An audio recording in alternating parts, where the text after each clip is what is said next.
November மாதத்தில் பீகாரில் நடக்கும் தேர்தலில் காங்கிரஸ் கூட்டணி மிகப்பெரிய வெற்றி பெறும் என்று தமிழ்நாடு காங்கிரஸ் கமிட்டி முன்னாள் தலைவர் திருநாவுக்கரசர் தெரிவித்தார்.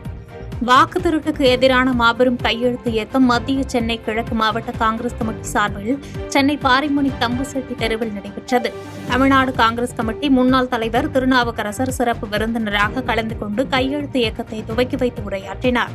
தொடர்ந்து செய்தியாளர்களை சந்தித்த அவர், நவம்பர் மாதத்தில் பீகாரில் நடக்கும் தேர்தலில் காங்கிரஸ் கூட்டணி மிகப்பெரிய வெற்றி பெறும் என்று கூறினார்.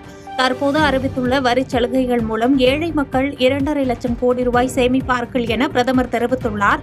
அப்படியானால் இத்தனை ஆண்டுகள் 2.5 லட்சம் கோடி பணத்தை மக்களிடமிருந்து பாஜக அரசு பெற்றுள்ளது என்பது உண்மைதானே? இதற்கு பிரதமர் என்ன பதிலளிக்கப் போகிறார் என்று கேள்வி எழுப்பினார். எங்களுடைய காங்கிரஸ், திமுக உள்ளிட்ட எங்களுடைய கூட்டணி பலமான கூட்டணி, வெற்றிகளை நிரூபித்திருக்கிற கூட்டணி, பல தேர்தல்களில் வெற்றியை நிரூபித்திருக்கிற கூட்டணி. அதனால இந்த கூட்டணி எங்களுடைய கூட்டணி தான் தேர்தலில் வெற்றி பெறும். போலூர் அருகே கல்குவாரியில் வெடி வைப்பதால் வீடுகளில் விரிசல் ஏற்படும் அபாயம் உள்ளதாக அப்பகுதி மக்கள் அச்சம் தெரிவித்துள்ளனர்.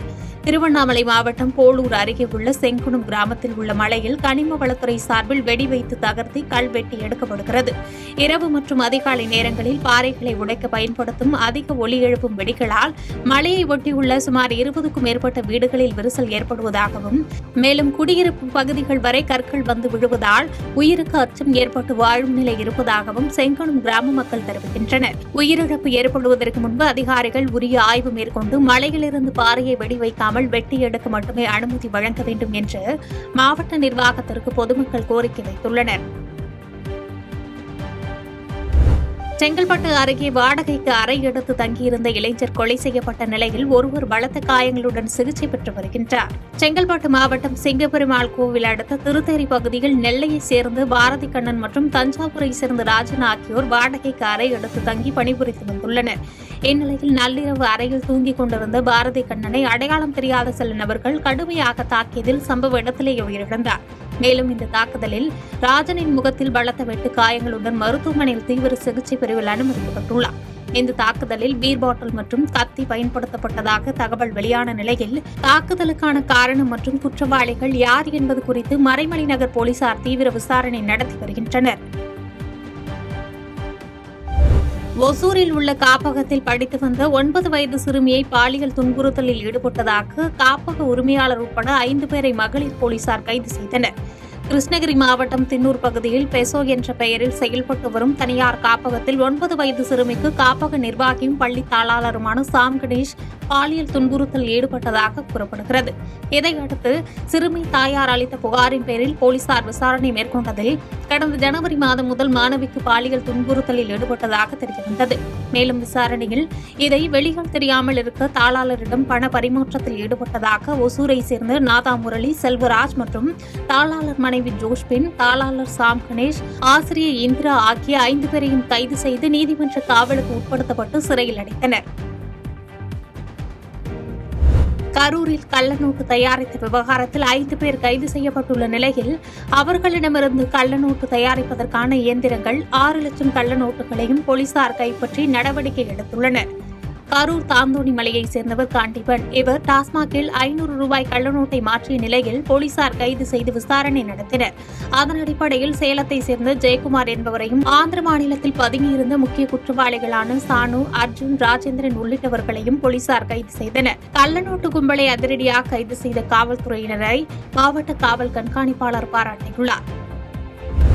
தலைகுனியும் சுபாவம் கலைஞருக்கு இருந்திருந்தால் அதிமுக தமிழ்நாட்டில் இருந்திருக்காது என காஞ்சிபுரத்தில் திமுக கழக அமைப்பு செயலாளர் RS பாரதி தெரிவித்துள்ளார். தமிழகம் முழுவதும் திமுக சார்பில் ஓரணியில் தமிழ்நாடு தீர்மான ஏற்பு பொதுக்கூட்டம் தமிழ்நாட்டை தலைகுனிய விடமாட்டேன் என்ற தலைப்பில் நடத்தப்பட்டு வருகிறது. இதன் ஒரு பகுதியாக காஞ்சிபுரம் தெற்கு மாவட்ட திமுக செயலாளரும் உத்தரமேரூர் சட்டமன்ற உறுப்பினருமான சுந்தர் தலைமையில் பொதுக்கூட்டம் நடைபெற்றது. இதில் சிறப்பு அழைப்பாளர்களாக திமுக கழக அமைப்பு செயலாளர் RS பாரதி மற்றும் அமைச்சர் காந்தி ஆகியோர் கலந்து கொண்டு சிறப்புரையாற்றினர். அப்போது எமர்ஜென்சி வரலாறு தெரியாமல் எடப்பாடி பழனிசாமி பேசி வருவதாக கூறிய RS பாரதி, எடப்பாடி போல் தலைகுனிகின்ற சுபாவம் கலைஞருக்கு இருந்திருந்தால் அதிமுக என்ற கட்சி தமிழ்நாட்டில் இருந்திருக்காது என தெரிவித்தார். தொடர்ந்து பேசிய அமைச்சர் காந்தி, ரோட்டில் நின்று பேசுகிறவர்களுக்கு எல்லாம் பதில் பேசக்கூடாது என தலைமையில் இருந்து கட்டளை வந்து இருப்பதாக கூறியவர், தெருவில் குலைக்கும் நாய் பின்னாடி போக முடியுமா என கேள்வி எழுப்பினார். தெருவில் குலைக்கும் நாய் பின்னாடி போக முடியுமா என கேள்வி எழுப்பினார். தொடர்ந்து வளர்ச்சி திட்டங்கள் காரணமாக எம்ஜிஆருக்கு அப்பாற்பட்ட அளவில் முதலமைச்சர் மு.க. ஸ்டாலின் மக்கள் உள்ளத்தில் இடம் பிடித்துள்ளதாகவும் அமைச்சர் ஆர். காந்தி தெரிவித்தார். பொதுவாகவே இன்னைக்கு நாட்டு நிலைமை என்ன? இன்னைக்கு யாரோ இந்த தேர்தல் வந்தா போதுங்க, அவன் ரோட்ல வந்துடுறான், அவன் இஷ்டத்துக்கு பேசுறான். எங்களுக்கு கட்டளை இட்டுட்டாங்க தலைமையில இருந்து. என்ன கட்டளை தெரியுமா? நாங்கள்லாம் அமைச்சிருங்களாம். யாரு அமைச்சர்? நீங்களும் அமைச்சர், நானும் அமைச்சர் தான். நாங்கள் மட்டும் அவங்களுக்கு பதிலே பேசக்கூடாதான். எங்களுக்கு நிஜமாக அந்த கட்டளை நேற்றோட வாட்ஸ்அப்பில் போட்டுட்டாங்க. நாங்கள் எதுக்குமா அவங்களுக்கு பதில் அவன் எதுனா ஒன்றா பேசிட்டு போவோம், நாங்கள் பேசல. அது கூட ஒரு கரெக்ட் தான். தெருவில் நாய் கொலிக்குது, அது பின்னால போக முடியும், நம்ம போக முடியுமா? இல்லை. கல்வியில் தமிழ்நாடு முதலிடத்தில் இருப்பதை மத்திய அரசு ஒத்துக்கொண்டுள்ளது என அமைச்சர் சிவவி மெய்யநாதன் தெரிவித்துள்ளார். தமிழகம் முழுவதும் திமுக சார்பில் ஓரணியில் தமிழ்நாடு தீர்மான ஏற்பு பொதுக்கூட்டம் தமிழகத்தை தலைகுனிய விடமாட்டேன் என்ற தலைப்பில் நடைபெற்று வருகிறது. இதன் ஒரு பகுதியாக மயிலாடுதுறை நகராட்சி அலுவலகத்திற்கு எதிரே நடைபெற்ற பொதுக்கூட்டத்தில் பிற்பட்டோர் நலத்துறை அமைச்சர் சிவவி மெய்யநாதன் கலந்து கொண்டார். தொடர்ந்து கூட்டத்தில் பேசிய அமைச்சர் சிவவி மெய்யநாதன், மத்திய அரசு தமிழ்நாடு கல்வியில் முதலிடத்தில் இருப்பதை ஒத்துக்கொண்டுள்ளது என்றும், சென்னை அரசு பள்ளியில் படித்த சுந்தர் பிச்சை உலக அளவில் அதிகபட்ச சம்பளம் பெறும் தமிழராக இருப்பதற்கு காரணம் தமிழ்நாட்டில் உள்ள கல்வி முறைதான் என்றும் பெருமை தெரிவித்தார். மேலும் பாஜக தமிழ்நாட்டில் குறுக்கு வழியை பயன்படுத்தி நாடாளுமன்ற உறுப்பினர்கள் எண்ணிக்கையை குறைக்க வேலை செய்து வருவதாக குற்றம் சாட்டியவர், சிறப்புமிக்க கீழடி ஆராய்ச்சி குறித்த தகவல்களை வெளியிடாமல் தடுக்க பாரதிய ஜனதா கட்சி தொடர்ந்து முயற்சி செய்து வருவதாக தெரிவித்தார். மாநில பிரதிநிதித்துவத்தில் நாடாளுமன்றத்தில் குறிப்பாக சொல்ல வேண்டுமானால் 2024 நாடாளுமன்ற தேர்தலில் ஒட்டுமொத்தமாக தமிழ்நாட்டில் இருக்கின்ற மக்கள், பாண்டிச்சேரி உட்பட இந்தியா கூட்டணிக்கு 40க்கு 40 என்ற மகத்தான வெற்றி தேடி தந்தவர்கள் தமிழ்நாட்டு மக்கள். அந்த வெற்றியை தந்தவர் தலைவர் தமிழக முதலமைச்சர். அதனால் தான் இன்றைக்கு பாஜகவுக்கு அந்தி பெரும்பான்மை கிடைக்காமல் அவர்கள் திண்டாடி கொண்டிருக்கிறார்கள். அந்த நிலைக்கு கொண்டு வந்தது தமிழ்நாட்டு மக்கள், தமிழக முதலமைச்சர், திராவிட முன்னேற்ற கழகத்துடைய தலைவர் என்று உணர்ந்த அந்த பாஜக குறுக்கு வழியில் ஒரு திட்டமிடுகிறார்கள். டீலிமினேஷன் என்று சொல்லி நமது நாடாளுமன்ற உறுப்பினர்களுடைய எண்ணிக்கை குறைத்துவிட்டால் இவருடைய பலம் குறைந்துவிடும். வட மாநிலங்களில் நாடாளுமன்ற உறுப்பினர்களுடைய எண்ணிக்கை அதிகப்படுத்திக் கொள்வோம். குறிப்பாக தென் மாநிலங்களில் தமிழ்நாட்டில் 39 நாடாளுமன்ற உறுப்பினர்களை 31 குறைப்பதற்கு அவர்கள் இன்றைக்கு நடவடிக்கை மேற்கொண்டிருக்கிறார்கள். பரம்பரை திமுகவினரை விட அதிமுகவில் இருந்து இடையில் திமுகவிற்கு சேர்ந்த திமுகவினர் அதிகம் பேசுவதாக எதிர்க்கட்சி துணைத் தலைவர் ஆர்.பி. உதயகுமார் குற்றம் சாட்டியுள்ளார். மதுரை மாவட்டம் திருமங்கலம் தொகுதிகளில் 2026 சட்டமன்ற தேர்தலை முன்னிட்டு எதிர்க்கட்சி துணைத் தலைவர் ஆர்.பி. உதயகுமார் தலைமையில் ஆலோசனை கூட்டம் நடைபெற்று வருகிறது. இதன் ஒரு பகுதியாக மதுரை மாவட்டம் வில்லூர் மற்றும் அரவப்பட்டி கிராமத்தில் பூத் கமிட்டி ஆலோசனை கூட்டம் நடைபெற்றது. இந்த கூட்டத்தில் 2026 சட்டமன்ற தேர்தலில் அதிமுக கட்சி 80% வெற்றி பெற்று எடப்பாடி பழனிசாமி முதலமைச்சராக ஆட்சி அமைப்பது உறுதி என்று கூறிய எதிர்க்கட்சி துணைத் தலைவர் ஆர்.பி. உதயகுமார், பரம்பரை திமுகவினர் கூட அமைதியாக உள்ள நிலையில் அதிமுகவில் இருந்து இடையில் திமுகவிற்கு சேர்ந்த திமுகவினர் அதிகம் பேசுவதாக குற்றம் சாட்டினார். மேலும் இதற்கு தகுந்த பதிலடி கொடுப்பதற்கு வருகின்ற சட்டமன்ற தேர்தலில் அதிமுகவை வெற்றி பெற வைக்க வேண்டும் என வலியுறுத்தினார். 75 ஆண்டு திமுக கட்சி அவங்க ஒரிஜினல் வித்தா இருக்கிறவங்க அவங்க பாட்டு இருக்காங்க. இரவலுக்கு போனவன் படுத்துற பாடு நம்மளால தாக்க முடியல. ரொம்ப பொறுமையா போறோம்.